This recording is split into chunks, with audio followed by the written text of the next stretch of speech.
You say good morning. So you say good morning, Hank. It's Tuesday. Okay. And then I wheel in and I say it's Question Tuesday, the day that we answer real questions from real nerd fighters. Only this time I'm joined by best-selling memoirist Ashley C. Ford. It's not even best-selling yet. Not yet. Okay, I'll start. Okay, All right, here we go. All right.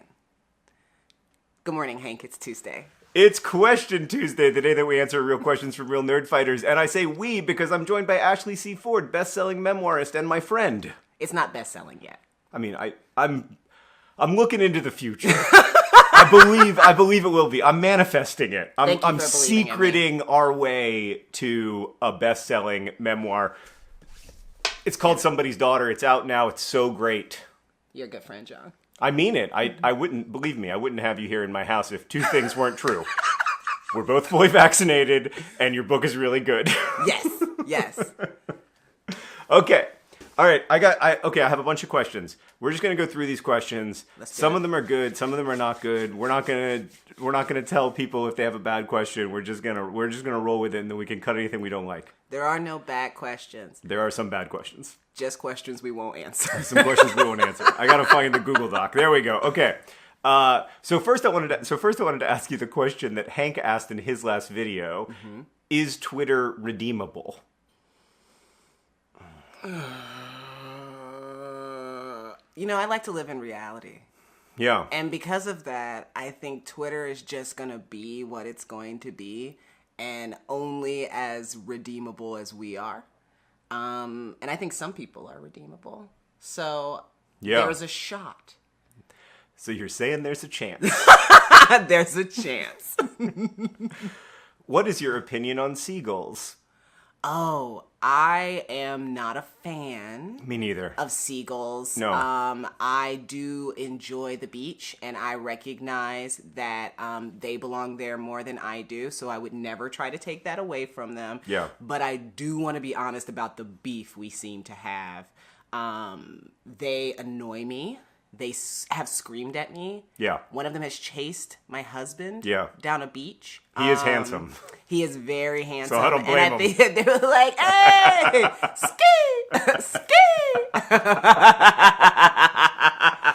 One time we It were... was still disrespectful, though.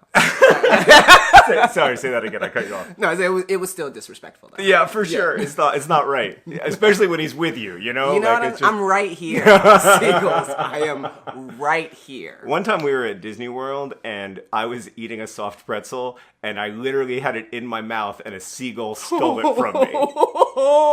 The audacity. It was shocking. That's just so bold. It's also like, it as it carried it away, I was like, are you an ant? You're carrying something that's like 7 times your weight, and you're flying with it. Are you an eagle? Cackling. And cackling God. in the back of Yeah, it. That joyful... Yeah, we got it. We don't need to do any other questions. Those two were gold. It was fun. How does it feel to have Oprah love your book? It feels like when you've been outside all day and it's been really, really cold, right? And for some reason you've been outside because maybe you're doing yard work, maybe you've had to shovel, maybe all of that stuff is going on, and you feel iced out in your bones. Mm-hmm. Then you come inside and you take off all of your wet, soggy clothes and you get into the perfect hot shower. And you can stay in as long as you want and no one interrupts you. That's what it feels like. I think I'm going to have the picture of Oprah reading your book in like a big open field play across that whole answer.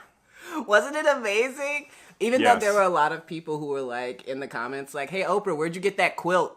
I like the people in the comments who are like, hey, Oprah, why are you only on page 27?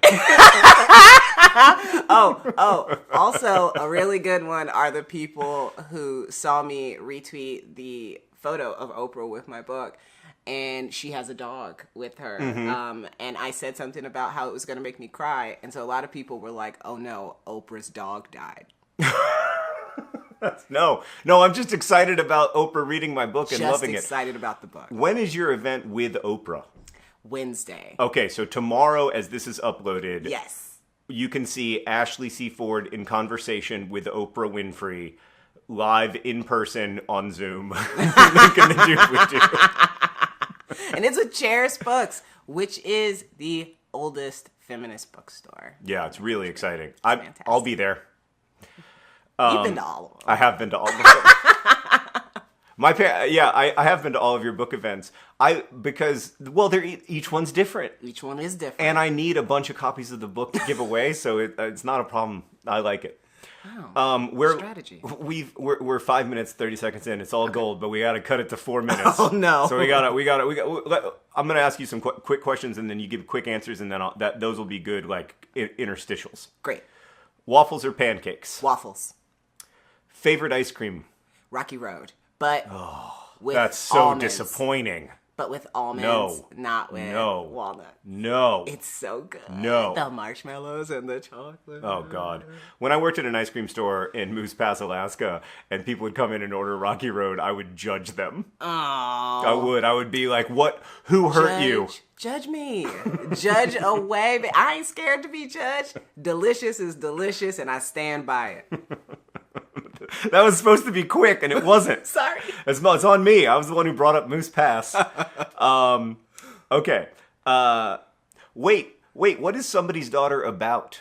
Somebody's Daughter is about my girlhood growing up with difficult parental situation. My mom had some emotional issues, and we had some interactions that were not super fun. And the whole time, my father was incarcerated. So just talking about dealing with that, talking about the feelings that come from that, and the hope that I can make it to the other side. Which you have. I think I have. We were talking about this last night, but there's so much of me that wants to go back and tell my 16-year-old self that not so much about like my professional success, but that I have a family, that I feel capable of loving and being loved as myself, and it is really something to make it through. That makes me so happy for you. Yeah. I know that it's true for me too, but it makes me really happy for you when you say it. It's not going in the video. No vulnerability here. No vulnerability. I mean, I could be vulnerable, but I might upload it as a secret one just for real hardcore nerd The fighters. real fans. Yeah. Okay. Okay, a question I wanted to ask. In the process of writing the book, because all of the characters in the book are so complex, and even when they behave monstrously, they behave humanly, if that makes sense. Like, you Yes. understand their humanity the whole time, which is part of what makes it so deeply upsetting and moving. As you wrote the book, did your understanding of any of the people in the book change as a result of writing? Yeah, mostly me. Yeah. Mostly me, absolutely. Because as you're sifting through the memories, deciding what to write, deciding how to put these characters together, you also are reconciling, or at least for me, how you feel about them and how you see them. Right. And which means you kind of have to interrogate yourself enough to be like, did I see this correctly? Do I remember this correctly? The context that I put around it in my brain, is that the correct context? Like, it's really... I don't think you could write a book like this. I don't think you could write a memoir, honestly, and walk away not having learned something about yourself. I mean, maybe if you try really, really hard, but I didn't. Yeah, and you can feel that too. Like, I think that writing personal nonfiction for me is much more of an introduction to myself than it is to other people. Absolutely. And writing this book is kind of how I figured out that, I was really good at self-protecting, but I wasn't great at self-loving. And that was a place that I was, lacking. I needed to work on it a little bit in order to live in reality and see myself as I am and not try to define myself by everybody else's reaction to me. Good. All right, I'm making make sure we're in focus again. We're focused. No, that's the exact wrong thing. That's better, I think. Do you think it's having issues because we're such different colors? I don't think that's the problem, but it's always a possibility. The cameras are super racist. They are It's super racist. It's a known thing. It is. Yeah. It is. My Yeah. friend Sarita McFadden wrote a beautiful article about it one time about how the plates that were used to define coloring inside of the camera were all white ones. Yeah, I think I read that. Yeah. It was really powerful and disturbing.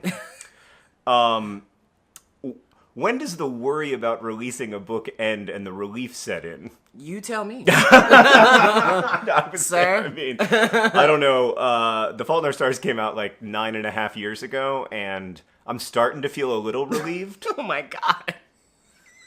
Oh my I'm gosh. starting to worry a little bit less about that book. I think it's gonna be okay. Well, I don't know. The jury's still out. You know what? I'm gonna wrap this up and let you know you're good. Okay. You're All right. fantastic. Okay. Good. That's a great relief. But it takes a while. Is the answer. Yeah, it'll take a minute to let it settle. Yeah. I'm terrified that I don't know, like things are going so well Yeah. right now. Yeah. That I think part of me is just really terrified that it's like there's no way this can last. What about balance in the universe? Yeah, I always feel that way too. Like I feel this, like it's almost like the more good things happen, the more nervous I get because sometimes a lot of good things happen and then a really bad thing does happen. Yeah. And so yeah, it's hard not to like be conscious of the fact that does sometimes happen. Like when things become popular, there is often a big backlash to Yes. them, and so you can't help but worry about. You know, I can't anyway help but worry that like, oh gosh, people really like the book. That means people are about to hate the book. Or me. Yeah, I mean, in the Or case just of me. in the case of a memoir, especially, you know, like it's so. And I felt this to a much lesser extent with the Anthropocene Reviewed, but like I feel like myself is in it in a deep way, and that's scary. Yeah, well, you know a lot about science, but you don't know a lot about people. We were talking last night about a Goodreads review of the Anthropocene Reviewed that begins, Hank Green obviously knows his science, but he doesn't know anything about people. Why do I read my Goodreads reviews? Why did I subject myself to that? I know. Good. I do Dude, know. that's like, you're enlightened. All right.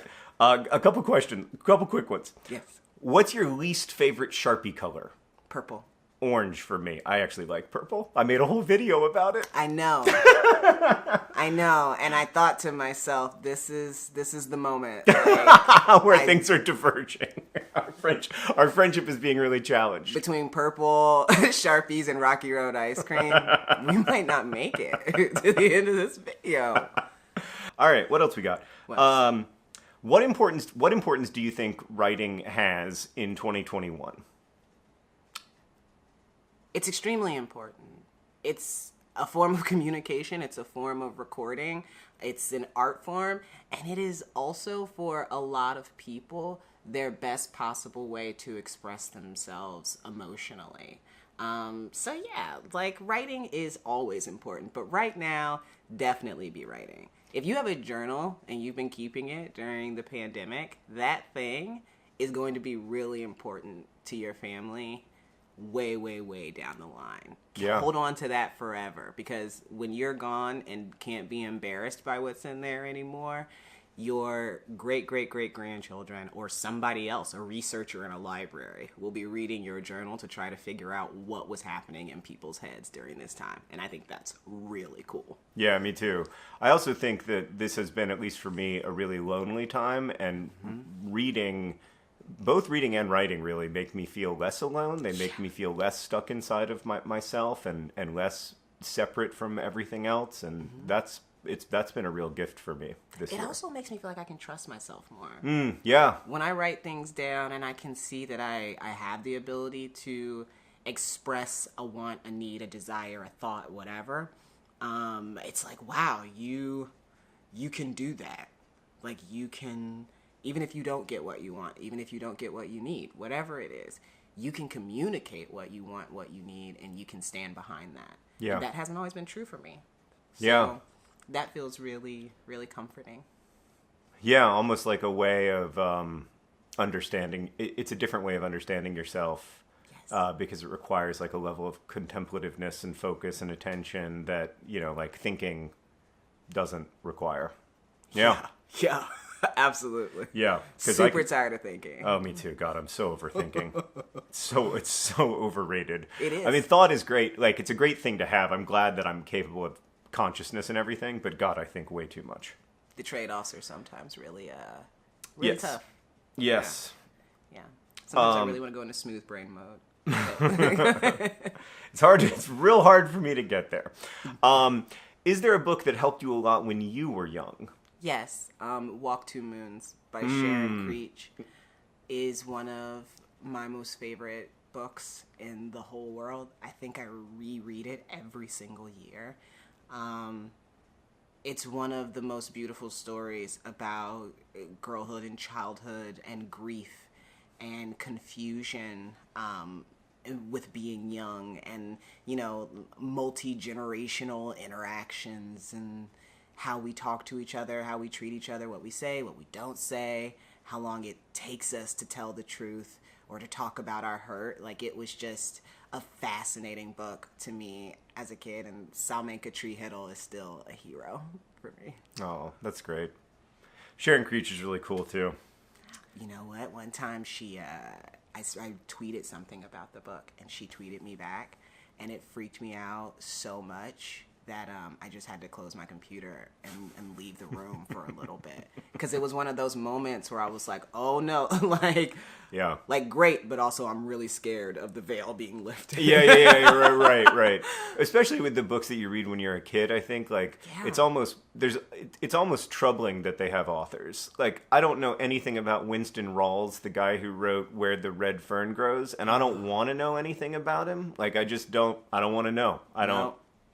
I just want the book to be a book. Yep, Little Ann and Old Dan forever. Oh God, I'm gonna start crying. I'm sorry, but I love it. This is we got a lot of tough questions, because your book is about tough subjects and people connect to it so deeply. I know that I felt like it was a place where I could kind of commingle my own deep fears and difficult experiences, even though obviously we had very different childhoods and lives. And one of the questions was, what would you say to a young person living with trauma, or what do you wish someone had said to you? I wish someone had said to me that there is no such thing as a bad feeling. That my anger, sadness, frustration, my confusion, all of those things were not, I wasn't having those as bad experiences. That I wasn't being punished when I was having that kind of feeling. And I also wasn't doing anything wrong by just being mad and feeling mad. And I grew up in a home where I was not allowed to own my feelings. And I think a lot of trauma comes from, I would say the continued suffering in trauma often comes from being stuck in the middle of an emotion that you either haven't been allowed to process or just don't know how to process yet. But they aren't bad. They're just information. They're just telling you how you feel about something. And other people's reactions to your feelings are about their feelings. Yeah. And the feelings that they deny. It's not about you. It's not because you're doing something wrong. Yeah, there was so much of my life where I felt like being afraid was a form of weakness, and I felt like being sad was a form of badness, like a form of failure. And understanding through therapy that that's not the case, that being scared isn't being weak, it's being human, and being sad isn't being a failure, it's also being human, has been really important to me. It's absolutely true. And nobody gets away with not feeling their emotions. Just because somebody tells you, well, I don't get that way, or I don't feel that way, that doesn't necessarily mean it's true. And that also doesn't necessarily mean that that's healthy. We all have access to our emotions. We all do. We might express them differently. We might talk about them differently. But we're human beings, and you don't get any emotions that I don't get. Right. And it's part of the thing that connects us. Yeah. And I love humanity. So. Me too. I mean, in the way that you love every person, which is like, I love you and you're deeply flawed. Yes. Yes. So I can love myself that way too. Mm-hmm. Yeah. Yeah. That's beautiful. I guess this is probably not for the video either, but the other thing I would say is part of what makes trauma often so difficult is not knowing when or how it will end and not seeing a way out of it. And just because you cannot see when or how something will end doesn't mean it won't end. It will end. Yes. And that's a really hard thing to know in the middle of it because you can't see how it will end, but it can, and it almost always will. Yeah. I had somebody explain emotions to me one time as like little tunnels, like these very small tunnels that you walk into and they curve. And so because of the curve, you can't see the light necessarily for a long time when you're walking into that tunnel. But eventually, as you follow that curve, you see the light and you can walk toward it. But a lot of people have been either taught or shown by example to stop in the middle of that tunnel and either try to fight their way out or ignore that they are in the tunnel. And that's just not going to work for processing emotions. You got to go through it, but there's always a way out. Always. Yeah, that's good. I like that a lot. And maybe it is for the video after all.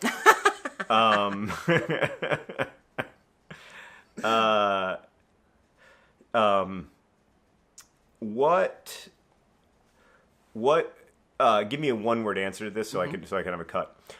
What's it been like coming home to Indiana after so much time in New York? Perfect. Oh, all because of me. Mostly. What is powerful about memoir as a means of expression? Memoir, in and of itself, asserts that every single person, every human life, also has a story, and that story is worth telling. Now, not everybody's going to publish it necessarily. Right. But it's worth telling. It's worth writing down. It's worth crafting into a narrative. Yeah. I love that. What's something underappreciated that we should be celebrating right now?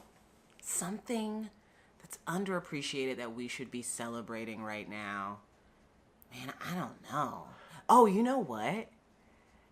So many flowers have returned. Yeah. There's so many flowers everywhere. And I know people, like I know like the stop and smell the flowers, whatever. Don't necessarily do that. You don't know what's in there. Like right. There could be a bee. There could be a bee. There could be a bee.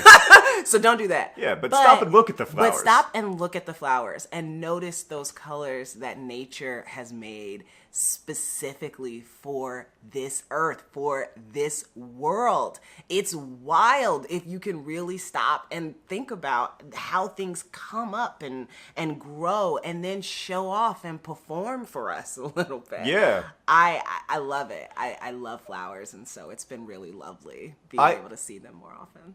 I had never thought about that flowers design themselves for animal eyes, like mine. Yes, they do. They perform for us. It's a little dance, and it's lovely.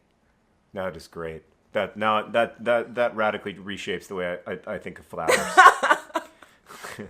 They made themselves to entertain bees, but like I am a side effect. You're a side effect. A really welcome side effect. Yes. Okay, just a few more questions. Okay. What's your favorite thing about the Midwest? My favorite thing about the Midwest, honestly, is driving on back roads past cornfields way too fast, listening to yacht rock like Christopher Cross.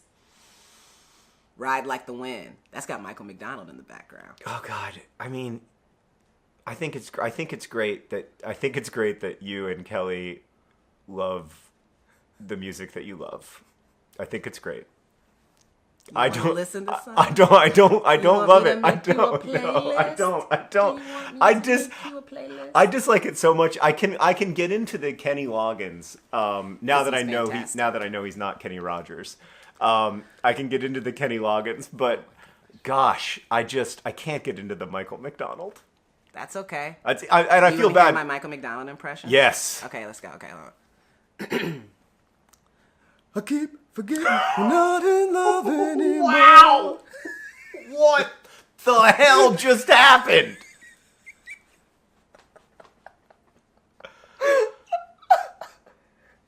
Wow. I mean, Time you're near. That's my shit. Okay, well, the thing about Michael McDonald, and I'm going to give everybody the secret really quick. If you want to Okay. do a Michael McDonald impression for anybody, Yeah. all you have to do is yawn and sing at the same time. oh.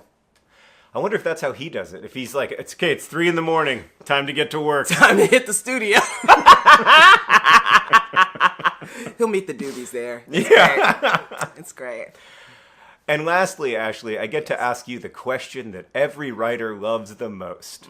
Are you gonna write another book? Yes! Are you for sure? I am for sure going to write another book. Who's going to publish it? If it's going to be published, I don't know. But I am pretty far into a new thing. And I'm going to keep writing, and we're going to see what happens. I love that confidence level. I have no idea if I'll write another book, but I guess you're pretty far into it. So that's always a good sign. I am. You know, I got really good advice that somebody told me if you don't want to freak out when your book comes out, have something else that you've already been working on.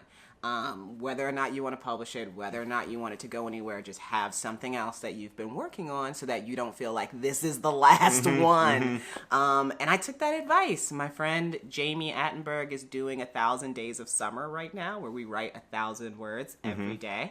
And that's how I started really getting into this project, even though I had pieces before. And so, you know, That's maybe exciting. at some point it'll be a second book. That's exciting. Hard to think about right now, though. It is really good advice, though. Like, somebody gave me that advice as well, and I was mostly done with my second novel when my first novel came out, and it made a huge difference, because otherwise I would have been completely flat-footed and overwhelmed and freaked out. I mean, I was still pretty freaked out, but it made it a lot more manageable.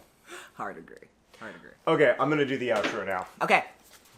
Ashley's book, Somebody's Daughter, is available wherever books are sold. You can get Ashley's book, Somebody's Daughter, is available wherever books are sold. It is such a special, extraordinary book. Link in the doobly-doo. Also, you're going to be on tour this week with Oprah and am. other people. I am. Also link to that in the doobly-doo. Ashley, thank you for being here, and also for being the first guest in our house in 15 months. Thank you for having me. Hank, we will... let's say it together. Okay. Hank, we will see you on Friday.